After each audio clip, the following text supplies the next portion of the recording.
कैसे हो दोस्तों, मैं मोहम्मद नईम शेख। तो मैं ये बताना चाहता हूँ कि आज हमारे स्टूडियो में खालिद सुल्तान अहमद शेख आए हैं और लास्ट टाइम हमने इनका एपिसोड बनाए थे, एपिसोड नंबर 274, 31 जुलाई 2022।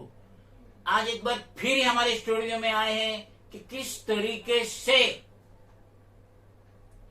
एक लोकल रेसिडेंट ऑफ मदनपुरा किस तरीके से इन्हें हैरेस कर रहा है, किस तरीके से नागपड़ा पुलिस में महज इनकी हौकती जो छपड़ी है उसके खिलाफ कंप्लेंट कर रहा है और किस तरीके से इनका नाम बदनाम करने की कोशिश कर रहा है, क्या क्या एलिगेशन मेंशन कर रहा है नागपड़ा पुलिस स्टेशन में लिखत कंप्लेंट में। तो मिस्टर शेख डिटेल्स में व्यूअर्स को बताएंगे कि ये लोकल रेसिडेंट क्यों इन्हें हैरेस कर रहा है और उसका मकसद क्या है। मिस्टर शेख, सबसे पहले आप अपना पूरा नाम बताइए और आप मदनपुरा में कहाँ रहते, जरा व्यूअर्स को बताइए। अस्सलाम वालेकुम। मेरा नाम खालिद सुल्तान अहमद शेख है। मैं मदनपुरा में बद्दू रंगारी स्ट्रीट इस्लामिया मंजिल 2nd फ्लोर पे रहता हूँ मैं। और आज से नहीं, मेरा पैदाइशी घर है वहाँ का है, मतलब मेरा जन्म पत्री मतलब वहीं गया, मतलब मेरी मैं ये पूछना चाहता हूँ, जो ये आदमी है जो लोकल रेसिडेंट है मदनपुरा का, क्या नाम है उसका और वो कब से और क्यों आपको हैरेस करा, खाली आपकी छपड़ी के पीछे वो क्यों पड़ा है। ये इसका नाम मोहम्मद हसीब यूनुस शेख है, बाप का नाम यूनुस शेख है। ये रहने का इसका तो कोई ठिकाना फिक्स है नहीं। रहने का बोले तो किराए के ऊपर ये रहता है और जहाँ जहाँ किराए के ऊपर रहा है ये वहाँ कब्जा करने की कोशिश किया है। ये गेलाबाई स्ट्रीट में रहा है, साकली स्ट्रीट में रहा है, बदलू रंगारी स्ट्रीट में रहा है, अरब मस्जिद की गली में रहा है, अरब मस्जिद के सामने गोल दरवाजे में रहा है। उसके बाद ये अभी लॉकडाउन से पहले, लॉकडाउन के टाइम दरमियान में, लॉकडाउन से पहले का लॉकडाउन के दरमियान में ये बदलू रंगारी स्ट्रीट अशरफी मंजिल के अंदर 2nd फ्लोर रूम नंबर 211 में किराए पे घर लिया था ये।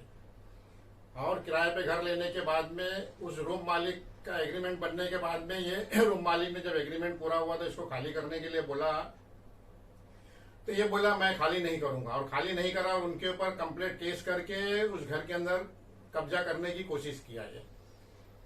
सामने वाला भी फिर उसके पर मतलब उसके अपोजिट में मतलब डिफेंस में उसके गया, डिफेंस में जाने कोर्ट में गया। कोर्ट में जाने बाद केस 5 साल तक चला।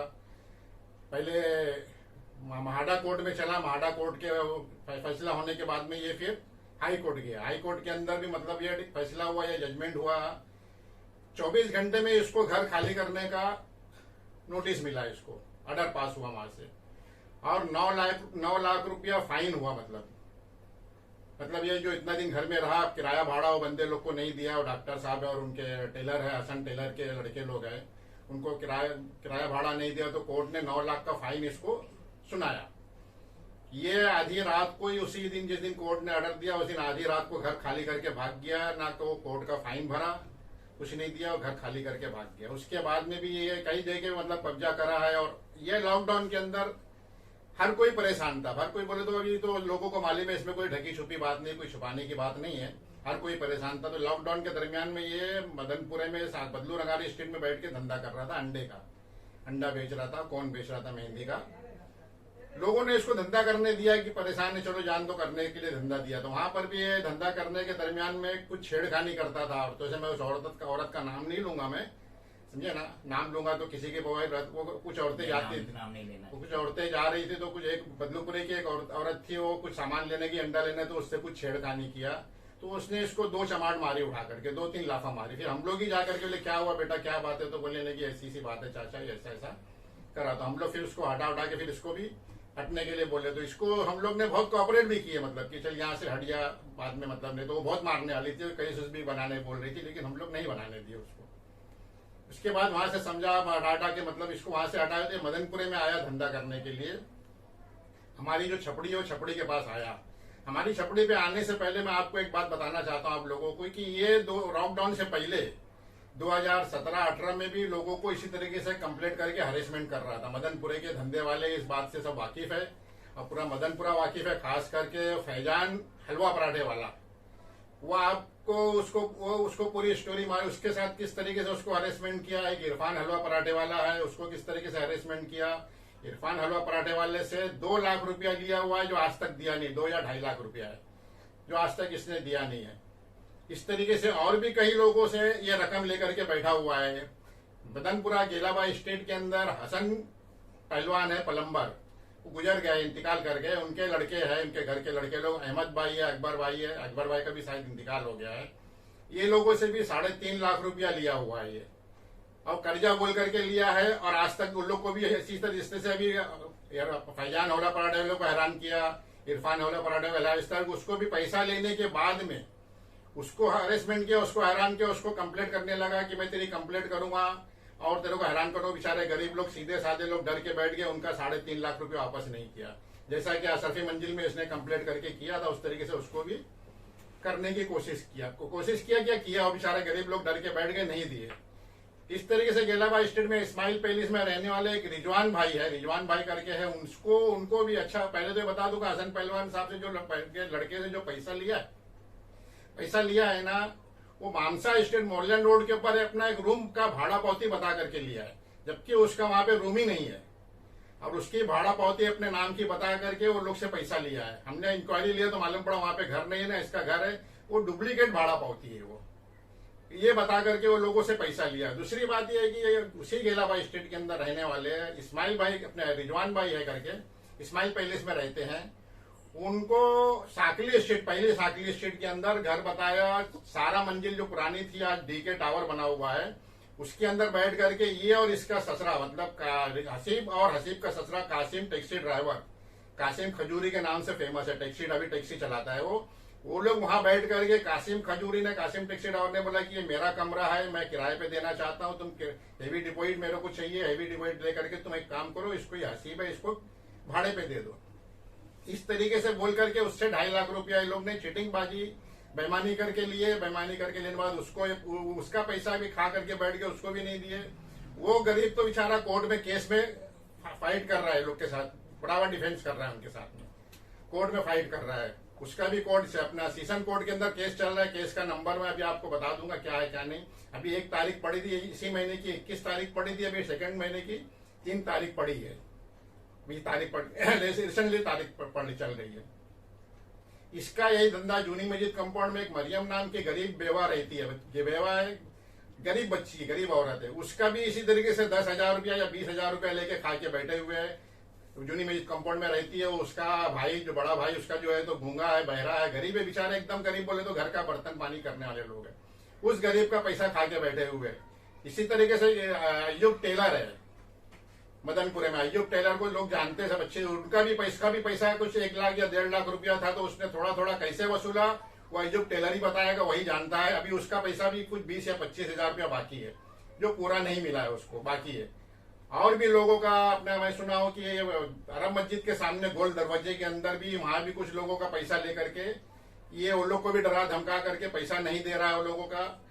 मतलब इसका एक धंधा बना हुआ है। धंधा बोले तो और कई लोगों का है, जो मेरे पास कई लोग आए, इसके ऊपर एक जो है 498 का FIR भी है, 420 का केस अभी ऑलरेडी चल रहा है, और भी लोगों ने कंप्लेंट MC वगैरह दिए है। मतलब ये चिटर चाप्टर बोले तो एकदम 1 नंबर का बेईमान आदमी है, और अपने आप को इतना भोला बन करके लोगों से बात करता है ना कि मैं एकदम शरीफ इंसान हूँ, भोला आदमी हूँ। लेकिन ये इसका फोटो लेकर के अगर आप मोहल्ले में घूमेंगे ना, इसका और इसके ससुरे का फोटो, इसका खास करके इसका फोटो, तो आदमी बता देगा कि ये कितना चिटर, कितना बेईमान और कितना बदमाश आदमी है ये।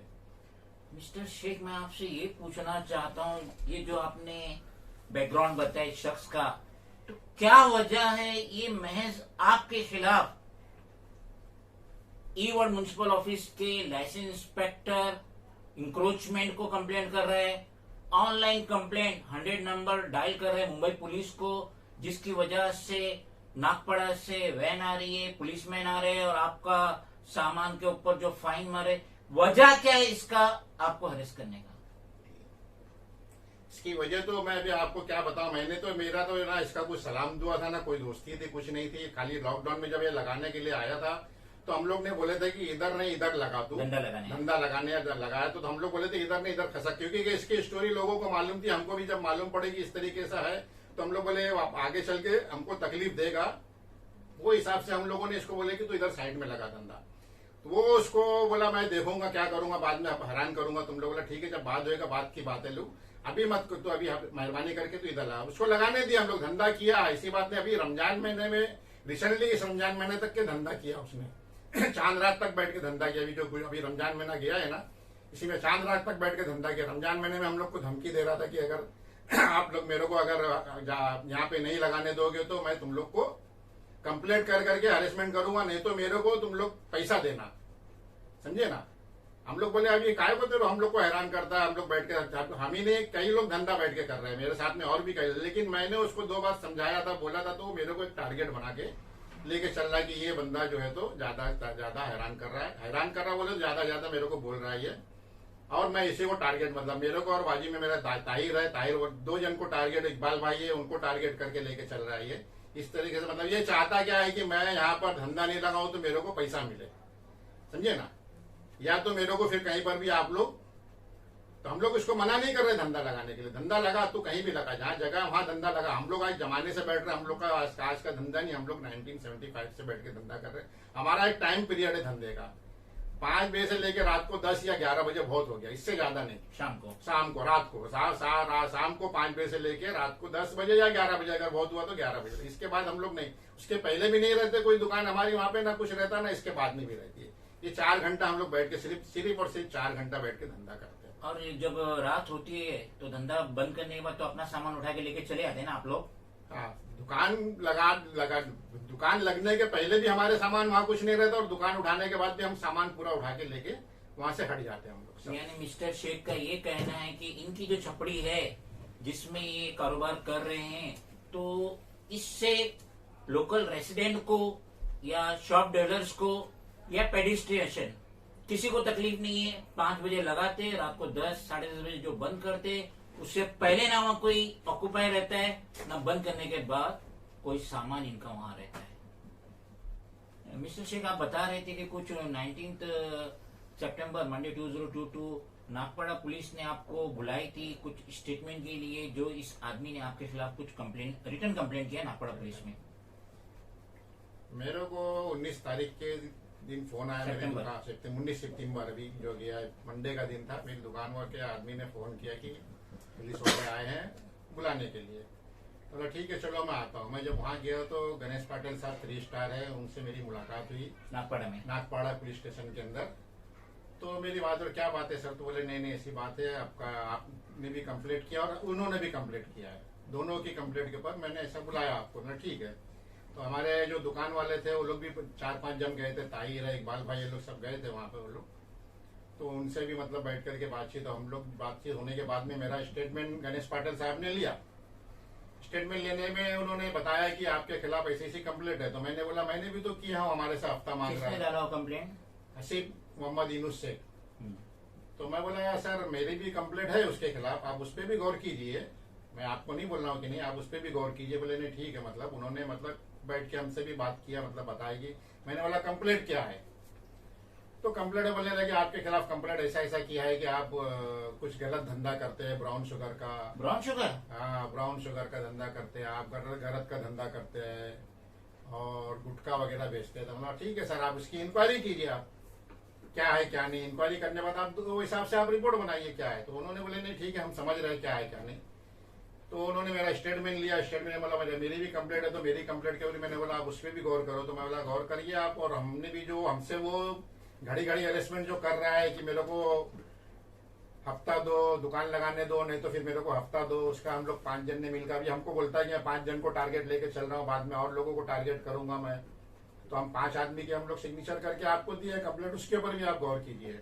तो उन्होंने बोले ठीक है मैं उसके ऊपर भी मतलब देखता हूँ। तो मेरा उनसे एक रिक्वेस्ट मैंने किया कि सर रिक्वेस्ट है आपसे कि आप रिपोर्ट बनाओ क्या है क्या नहीं, उसकी रिपोर्ट बना के वन साइड ही मत वो करो कि वन साइड वो कर रहा है, हमारी कंप्लेंट के ऊपर भी आप एक रिपोर्ट बना करके जहां से भी जो हमने भी जहां भेजे उन्होंने भी जहां भेजा वहां पर रिपोर्ट बना के आप भेजो ऐसा ऐसा।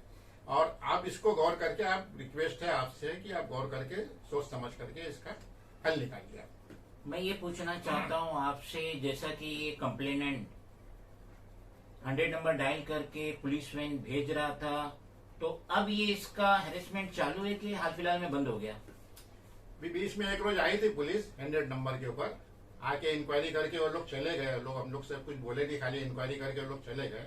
उसके बाद से तो 100 का नंबर बंद हुआ है। लेकिन ये जो भी वापस एक 1.5 महीना सुकून था, लेकिन वापस फिर से अभी ये नया नया सोसा छोड़ करके परेशान करना शुरू किया है। मैं यहाँ आपसे ये पूछना चाहता हूँ, जो ये 100 नंबर पे कंप्लेन करता है ये हॉकर्स के खिलाफ, तो महज आपके खिलाफ कर रहे हैं कि पूरे मदनपुरा में जितने हॉकर सबके खिलाफ कर रहे हैं?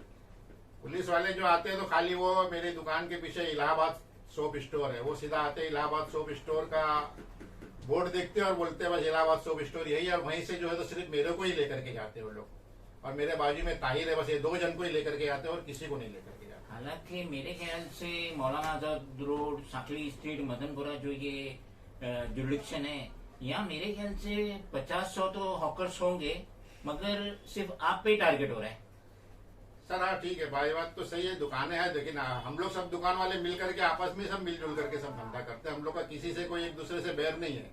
लेकिन ये टारगेट बनाया हुआ है सिर्फ हम 2 जन को, खास करके मेरा ही उसको टारगेट बनाया हुआ है। और पुलिस वाले भी आए तो मतलब हम 2 ही जन के ऊपर ही मतलब वो करते हैं, या तो बहुत हुआ तो 5 जन के ऊपर लिए, बस इसके आगे नहीं जाते हैं। तो मैं एक रिक्वेस्ट करूंगा मैं नागपाड़ा के सीनियर साहब से और गणेश पाटिल साहब से कि आप जरा कुछ भी है तो इसके ऊपर ये ध्यान दीजिए कि हमारी कंप्लेंट जो है उसके ऊपर भी आप ध्यान दीजिए।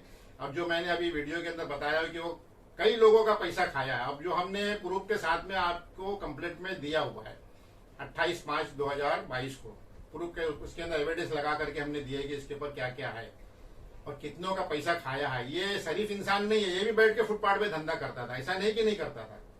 ये भी फुटपाथ पे बैठ के धंधा किया। कब? जब लॉकडाउन में जब हर कोई नहीं लगा रहा था तो उस टाइम धंधा करता था, पुलिस को देख के लेके भागता था।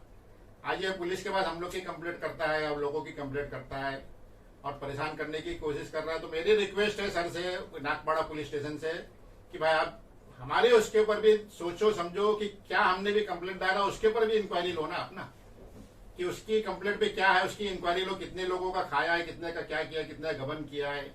और बहुत अंदरूनी बात है जो अभी मैं क्या अभी अपना इसके ऊपर वीडियो पे वायरल करूंगा।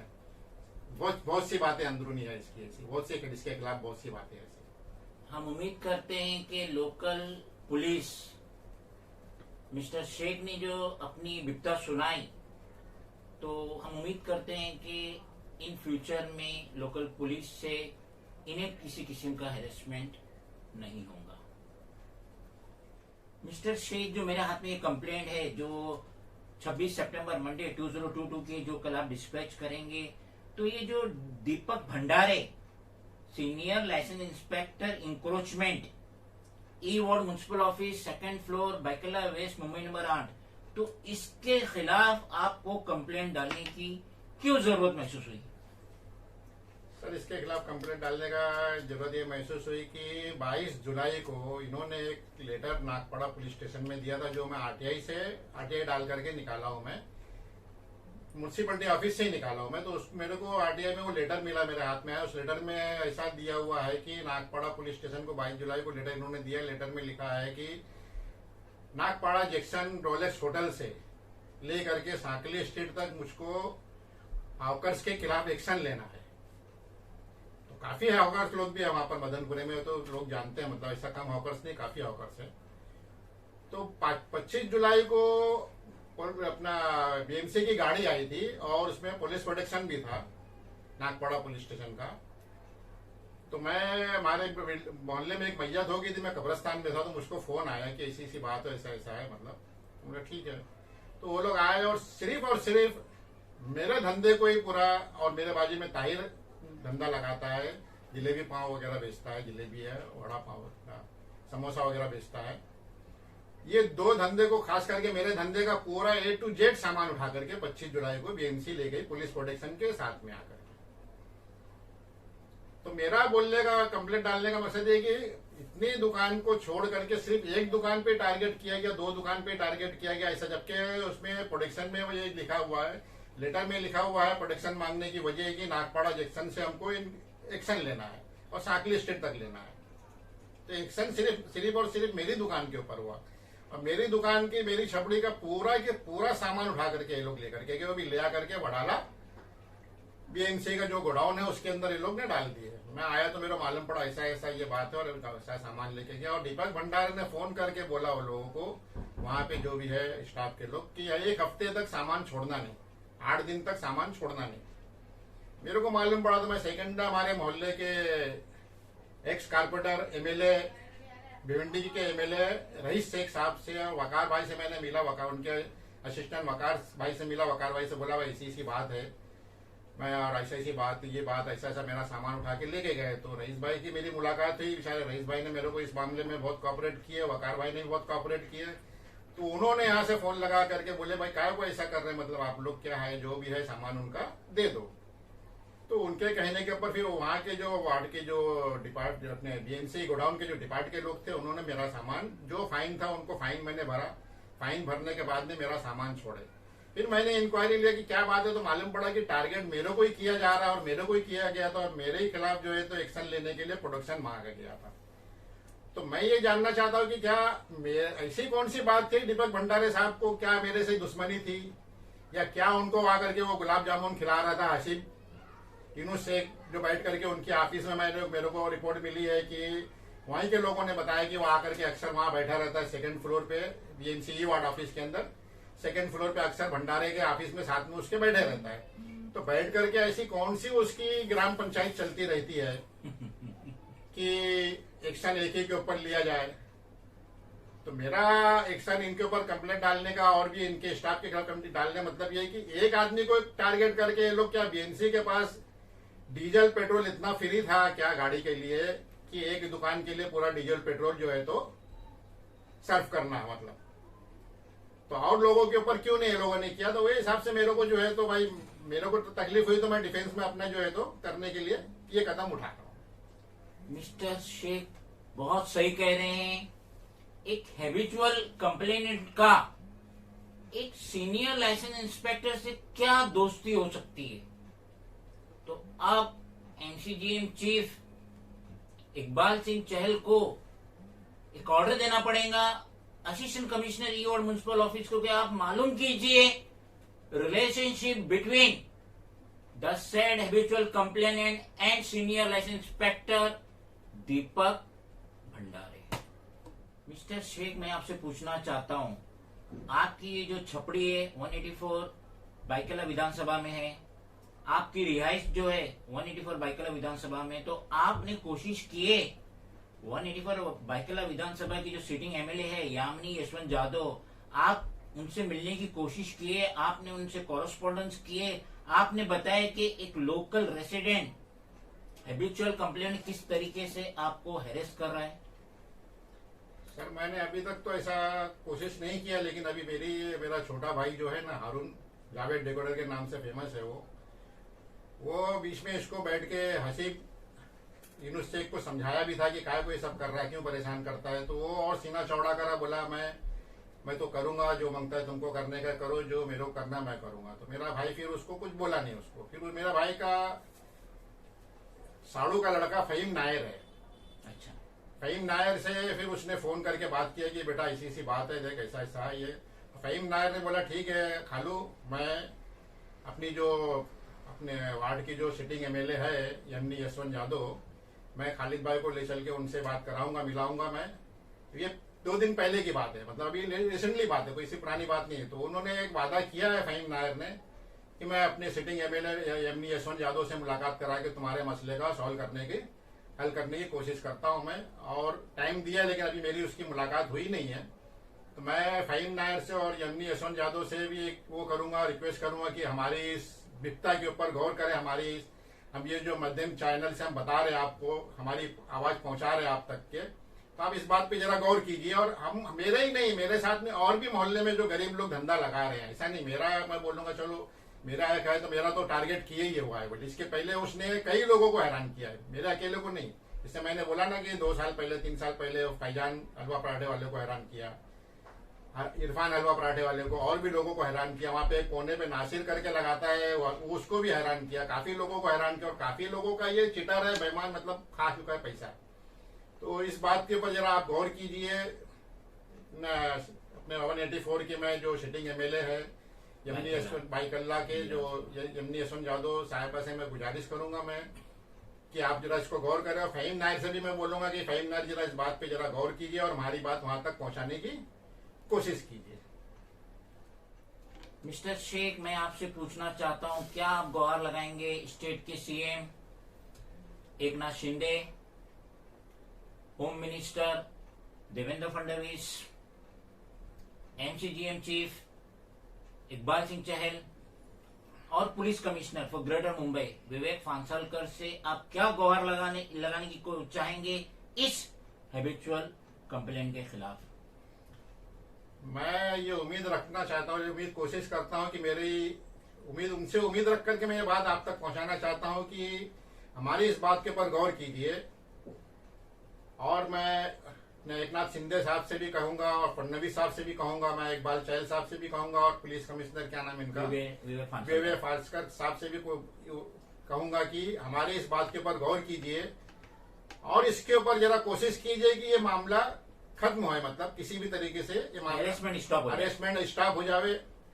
और हम लोगों को मेरे को नहीं, लोगों को परेशान करना, खास करके मेरे को जो टारगेट किया जा रहा है, इस बारे पे गौर करके मतलब कानूनी जो है मदद मेरे को, कानूनी मदद मेरे को दी जाए। मेरे को, मैं कानून से मदद लेना चाहता हूँ, कानून से ही मतलब मैं फैसला कोशिश करता हूँ कि कानून मेरी मदद करे और कानून मेरे हिसाब से, कानून अपने हिसाब से अपना काम करे। हम उम्मीद करते हैं कि Khalid Sultan Ahmed Sheikh 65 years heart patient, इनको इंसाफ मिलेगा और ये जो टॉर्चरिंग और हेरेसमेंट खाली इनके साथ हो रहा है, पूरे मदनपुरा में जितनी भी छपड़ी है महज इनके साथ हो रहा है, इस हैबिचुअल कंप्लेंट के तहत वो स्टॉप होगा और रिमेनिंग लाइफ और mister Sheikh would be passes happily.